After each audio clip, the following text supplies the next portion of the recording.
Hello, frequencers. Welcome back to the station. Listen closely.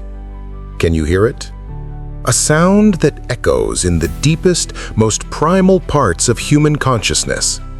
It is the sound of hoofbeats. For millennia, humanity has shared a collective nightmare, the end of all things. And in that nightmare, four figures ride supreme: Conquest, war, famine, death.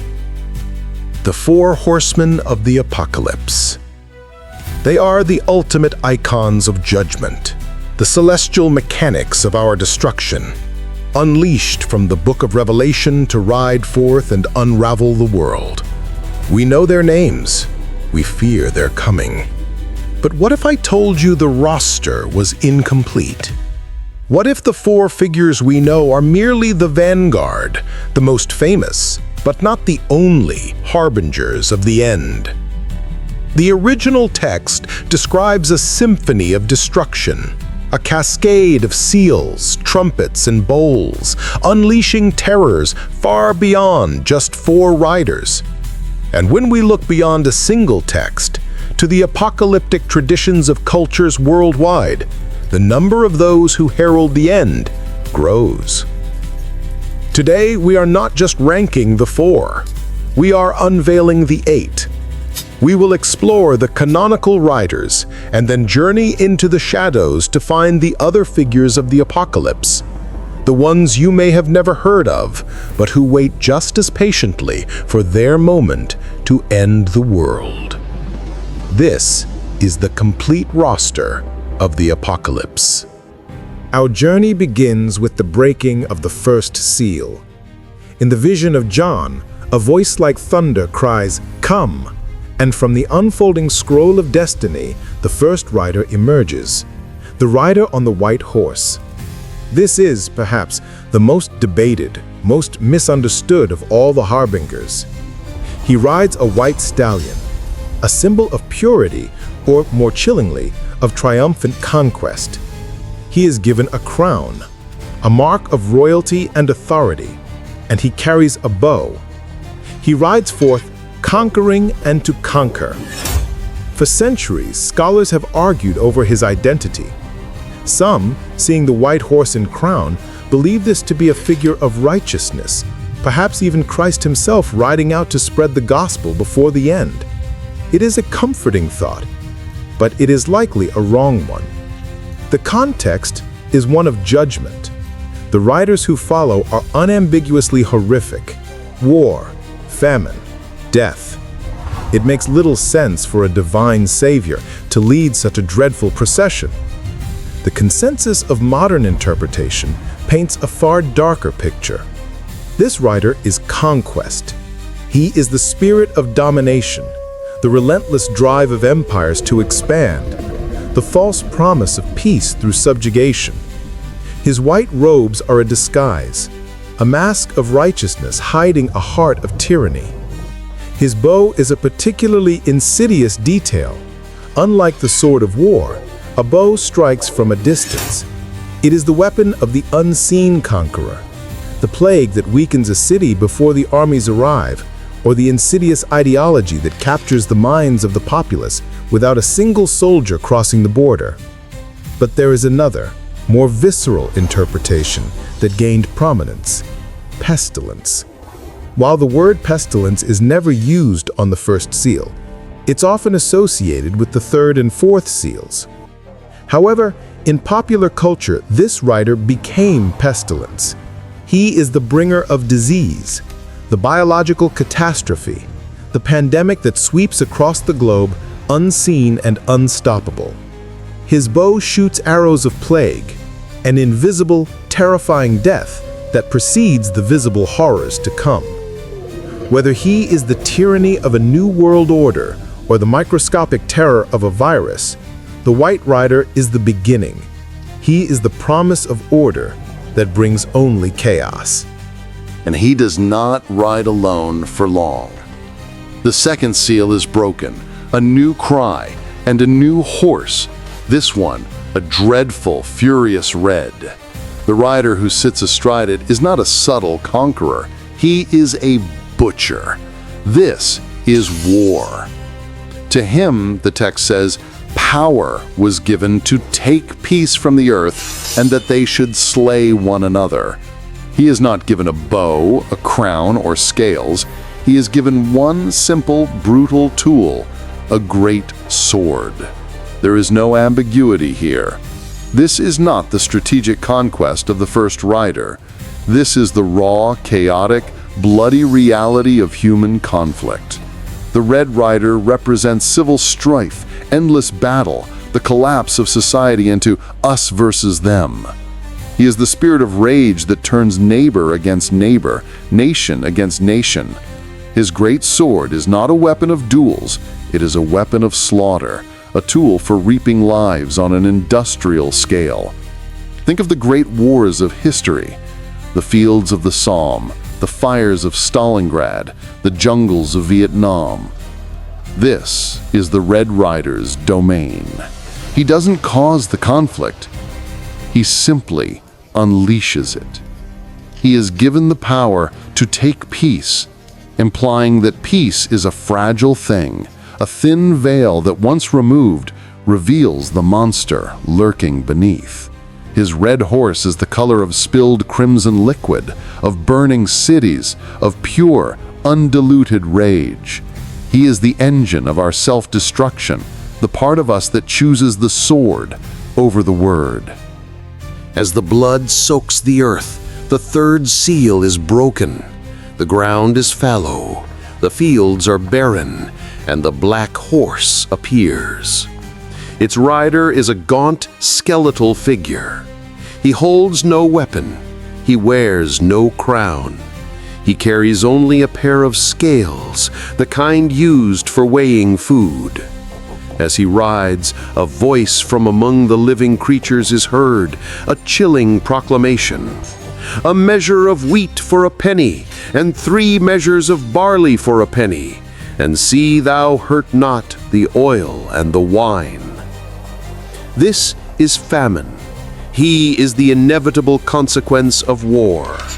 When the farmers are fighting, there is no one to tend the fields. When armies march, they devour the land. The Black Rider is the cold, hard logic of economics in collapse. The scales represent the meticulous rationing of survival. The prices he calls out are not just high, they are astronomical. A penny, or a denarius, was a full day's wage for a common laborer. This price means that a man would have to work all day just to buy enough wheat to feed himself, with nothing left for his family, for shelter, for anything else.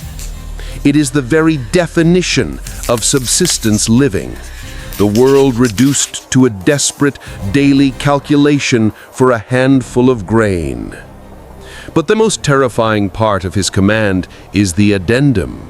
And see thou hurt not the oil and the wine. This single phrase reveals the horror of this apocalypse. Oil and wine were the luxuries of the wealthy. This means that while the poor and the working class are starving, buying scraps of barley with their entire day's labor, the rich remain untouched. Their luxuries are protected.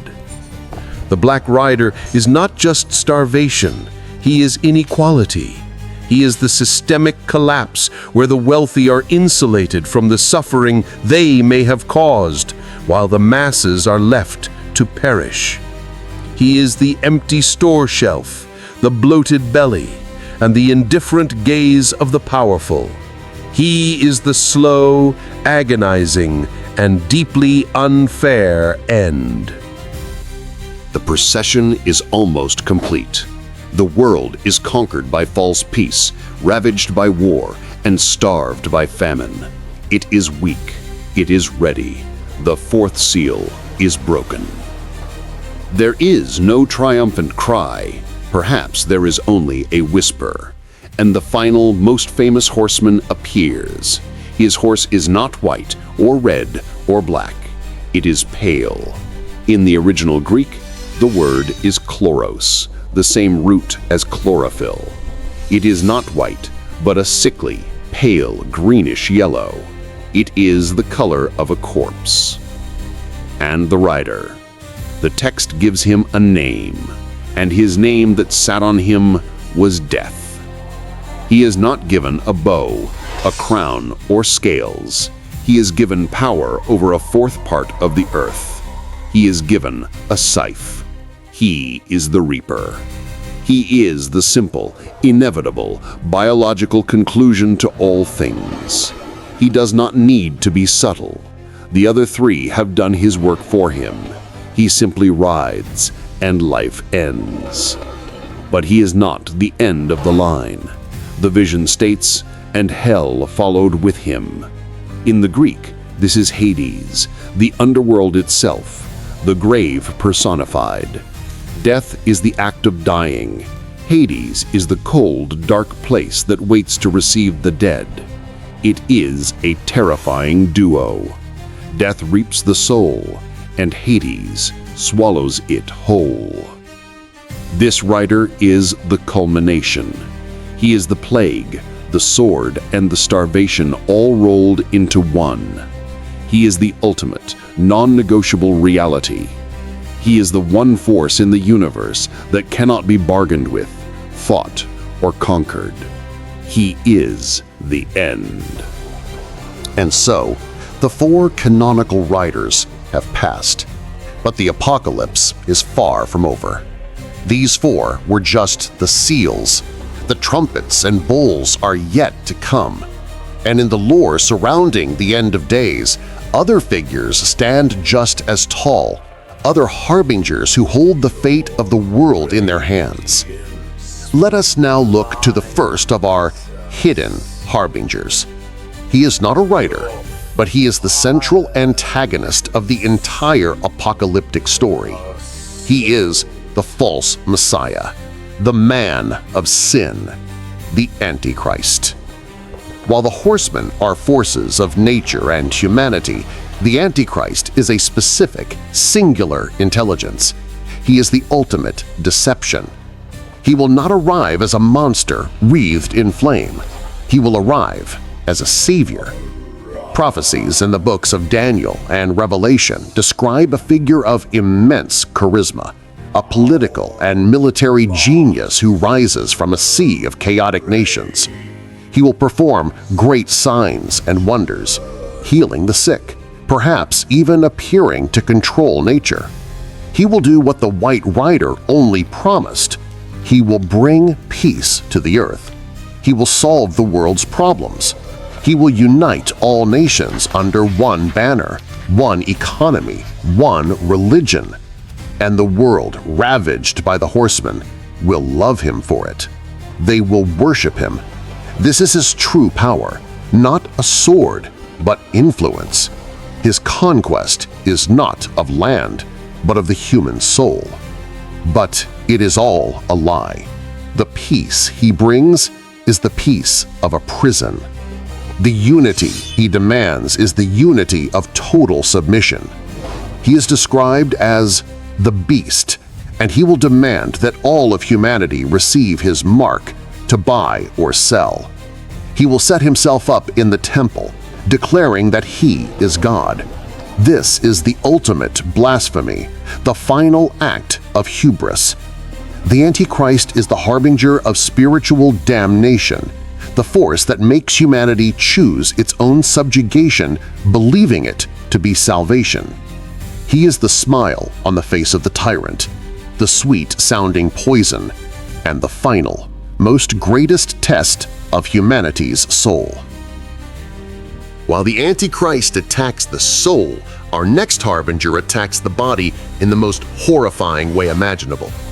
When the fifth trumpet sounds, the bottomless pit, the abyss, is opened, and from it a new kind of terror is unleashed. Not a horseman, but a plague of things, demonic locusts, described with terrifying chimeric detail. They have the shape of horses prepared for battle, the faces of men, the hair of women, and the teeth of lions. They wear breastplates of iron, and their wings sound like 10,000 chariots, and they have tails like scorpions with stings. They are given a command: do not harm the grass or the trees. Harm only the people. And their command is not to vanquish them, but to torture them for 5 months.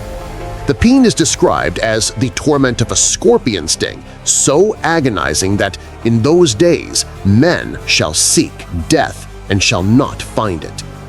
This is a new level of horror, but a swarm needs a leader, and this swarm has a king over them, which is the angel of the bottomless pit. His name in Hebrew is Abaddon, meaning destruction. His name in Greek is Apollyon, meaning the destroyer.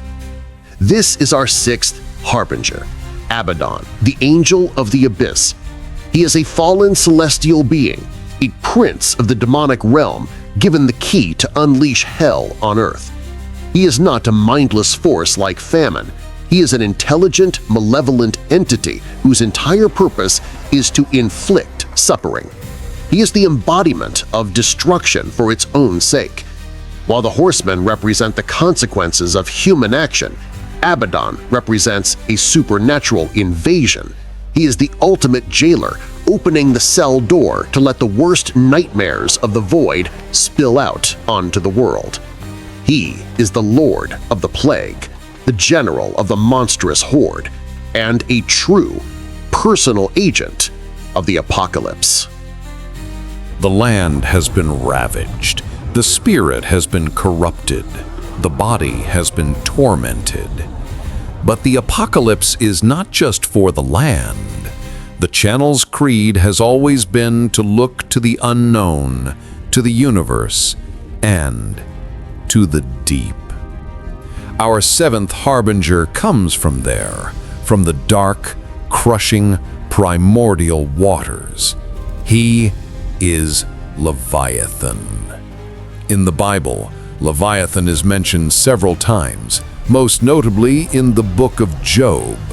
He is a colossal sea creature, a crooked serpent whose breath kindleth coals.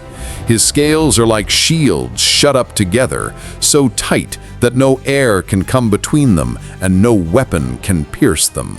When he raiseth himself up, the mighty are afraid. Upon earth there is not his like, who is made without fear.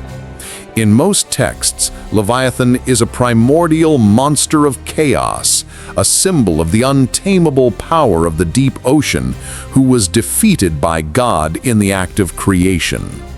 But in apocalyptic lore, he returns. In some traditions, at the end of days, Leviathan will rise from the abyss to join the final battle. This is not just a sea monster. This is the ocean's revenge. He represents the fury of nature itself, a force older than humanity, rising up to reclaim the world. Imagine a creature of such scale that its movements cause tsunamis that wipe continents clean. A beast whose body is an armored, living island, impervious to all our weapons. While the horsemen ride the land, Leviathan is the apocalypse of the sea. He represents the terrifying, unknown majority of our own planet. We have mapped the stars better than our own ocean floor. Leviathan is the embodiment of that unknown, the terrifying possibility that in the deepest, darkest trenches something ancient and impossibly massive awaits. He is the chaos before creation, returned to bring about the final decreation. He is the wave that will swallow the world. We have seen harbingers from the seals, from the trumpets, from political prophecy, and from the primordial deep. For our final, 8th harbinger, we must journey beyond one tradition. The fear of the end is universal, and so are its agents. We travel now to the cold, frosted lands of the north, to the mythology of the Vikings. Their apocalypse has a name, Ragnarok. And at the heart of Ragnarok, a monster waits. His name is Fenrir, the world-ender wolf. Fenrir is one of the monstrous children of the trickster god Loki.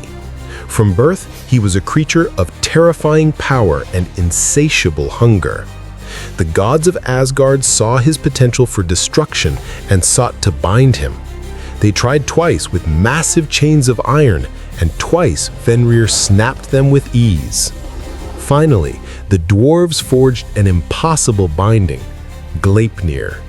It was a chain as thin as a silk ribbon, but made from 6 impossible things: the sound of a cat's footfall, the beard of a woman, the roots of a mountain, the sinews of a bear, the breath of a fish, and the spittle of a bird. Tricked by the gods, Fenrir allowed himself to be bound, though it cost the god Tyr his hand. The great wolf was chained to a rock on a desolate island where he waits, howling in rage, his jaws held open by a sword, his saliva a river of foam. He waits for the end. And at Ragnarok, he will break free. Fenrir is not just a harbinger of the Norse apocalypse, he is arguably its main engine. When he escapes, he will rampage across the 9 realms. His lower jaw will scrape the earth, his upper jaw will touch the sky, and he will devour everything in his path. He is the force that will personally consume the sun, plunging the world into a final, freezing darkness. And in the final battle, he will meet his ultimate destiny. He will fight and devour Odin, the All-Father, the king of the gods himself. Fenrir represents the inescapable, chained-up chaos in the heart of the cosmos. He is entropy. He is the wild, untamable force that will one day break all bonds and consume creation itself, even the gods who forged it. He is a force of such absolute, apocalyptic hunger that he swallows the very light of the world and the highest of its gods. So there we have it, the full roster. The 4 horsemen, Conquest, War, Famine, and Death, who represent the mechanisms of our own societal and biological collapse. And the 4 hidden harbingers, the Antichrist, the ultimate deception of the soul, Abaddon, the supernatural tormentor from the abyss, Leviathan, the primordial chaos from the deep sea, and Fenrir, the all-consuming entropy that will devour the gods themselves. These 8 figures, drawn from prophecy and myth, are more than just stories told around ancient fires. They are archetypes. They are the personifications of our deepest fears, the fear of tyranny, of violence, of starvation, of disease, the fear of being deceived, of being tormented, of the awesome, terrible power of nature, and the ultimate fear that one day the chained-up chaos of the universe will break free and consume everything we know. They are the 8 harbingers of the apocalypse. And whether they are literal figures waiting in the shadows or simply metaphors for the darkness within ourselves, they are a chilling reminder that all things, even the world itself, must one day come to an end. Thank you for joining us on this journey. Stay curious, stay vigilant.